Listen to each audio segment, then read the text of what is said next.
nós estamos tão esvaziados de nós mesmos, tão esvaziados da essência, que a gente simplesmente não vive mais. E tem uma frase do Freud que eu acho maravilhosa, que ele fala assim, que aquelas pessoas que irritam os outros, às vezes elas fazem isso porque ela tem um vazio existencial tão grande dentro dela, o eco lá dentro é tão grande, que, traduzindo em miúdos, ela passa a encher o saco dos outros para fazer sentido da vida dela, né? Com certeza. E isso é muito triste. Então, eu vou muito por essa linha do pensamento de trazer para a essência, de buscar para a essência, fazer sentido o que você está fazendo. Não toma só porque o Júlio, ou a Ana, ou o Alex estão falando para tomar. Entenda por que você está fazendo isso. E você está falando essa coisa da transcendência, mais ou menos aquela frase, acho que é do Ferreira Goulart, que a arte foi criada porque a vida não basta, né? Que já é um tipo de transcendência, a arte, né? Você vê que a arte, Miguel Ângelo, é uma coisa que transcende, né? Tá aí até hoje. É um tipo de transcendência, um tipo de arte que é atemporal, né? Que lembra isso. O Nietzsche vai dizer, a vida sem música seria um erro. Né? Um erro, um grande erro. Grande erro. Exatamente. Então, assim, bacana isso, assim. Eu concordo com você, que toda medicina, toda psicologia, psiquiatria, tudo que se propõe a melhorar o ser humano tem que ter uma base filosófica. Sim, né? sim. Que eu acho que os grandes filósofos, eles eram médicos, eles eram matemáticos, eles eram os detentores do conhecimento que se tinha, né? E propagavam isso para os seus discípulos, digamos assim.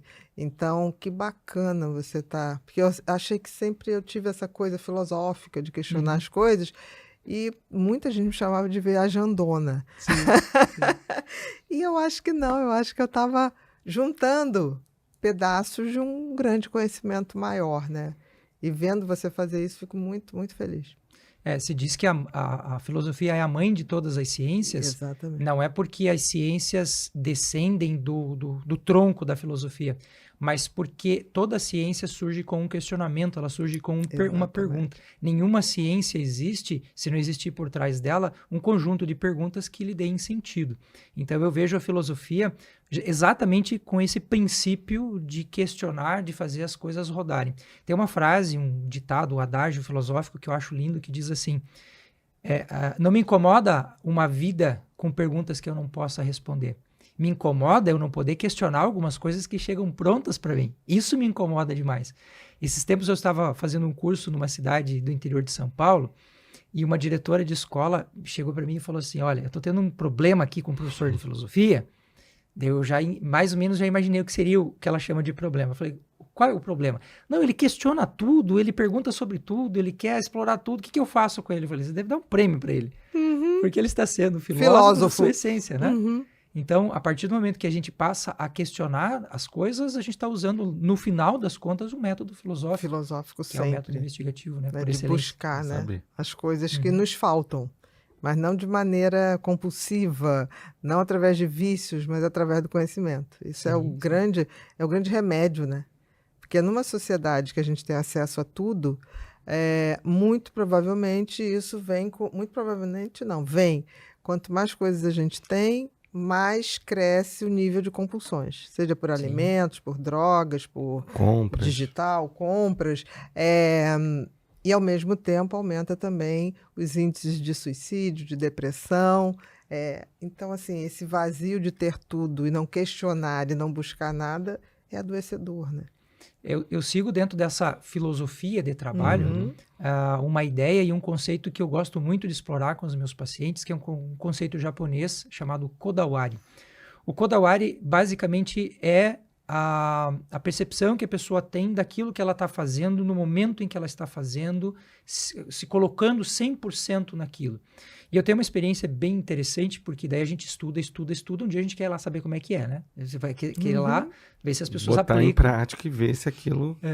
E eu chego numa escola, escolhi uma escola a dedo, aquela coisa toda, né? E a gente chega empoderado com essa coisa do academicismo, eu sou doutor, aquela coisa toda e tal. E eu chego na escola, me contextualizando, a diretora da escola, ela diz assim, já temos uma primeira missão para o senhor. Eu falei, que beleza, devo pesquisar alguma coisa.